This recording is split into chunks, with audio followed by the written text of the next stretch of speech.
নমস্কার বন্ধুরা, চলে এলো রঙ্গবতী মহিলা।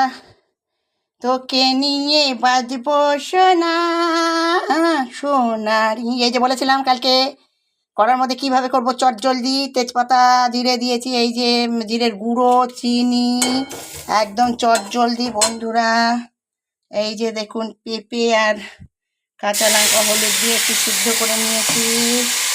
ঠিক আছে বন্ধুরা, চট জলদি কড়ার মধ্যে হালকা তেলে জিরে দিয়েছি, ফোড়ন, তেজপাতা দিয়েছি, চিনি দিলাম, জিরের গুঁড়ো দিলাম, মাছটা হালকা ভেজে নিলাম, এখানে আদা দিয়ে দিলাম। দেখতে দেখুন চট জলদি রান্না, একদম 440 ভোল্টের বাচ্চার জন্য। স্কুল থেকে এসে না এই আদাটা খুব ভাজবো না, বুঝলেন।